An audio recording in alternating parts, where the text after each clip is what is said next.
非有消息，波音公司最近发布消息说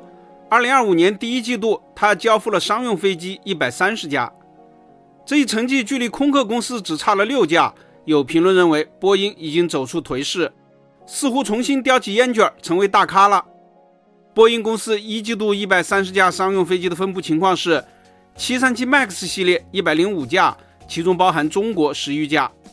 ；787系列13架，其中包含中国3架787-9； 767系列5架，主要是货机；777系列7架，主要是货机，其中包含中国5架777-200F。空客2025年第一季度交付了136架，网络上暂时查不到分布数据，感兴趣的朋友们可以自行查证。因为中国现在在大量接收 A321neo， 相信其中也有很多来到了中国，特别是东航的 A321neo 接收光束，眨眼间已经有13架了。不过波音公司取得上述成绩确实不容易，因为它是在限产的情况下获得的。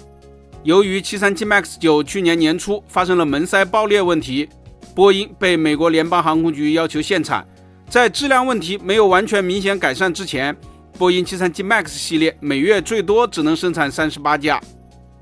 波音公司还面临一些其他的问题，包括737 MAX 7和 MAX 10至今仍未取证，一些客户等到黄花菜都凉了3次了。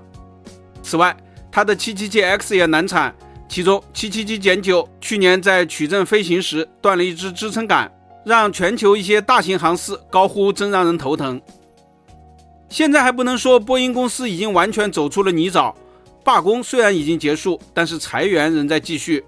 此外，如果特朗普一意孤行打贸易战，波音公司很可能被中国、欧洲和其他许多航空公司拒绝，毕竟它与空客几乎完全相同，价格哪怕只是上升一点点，航空公司也无法承受。接下来波音公司可能还有几个台阶需要攀登，首先需要解除限产令，现在已经有这种呼声了，一切顺利的话，有望在2个月之内实现。波音公司现在据称积压了8000多架飞机订单，其中最主要的是737 MAX 系列，解除限产有利于它高速发展，甚至超越空客。接下来是波音737 MAX 7和 MAX 10的取证工作，这一工作有望在今年年底前实现。但是鉴于737 MAX 7和 MAX 10的订单本就不多，只能说这是一项锦上添花的成绩。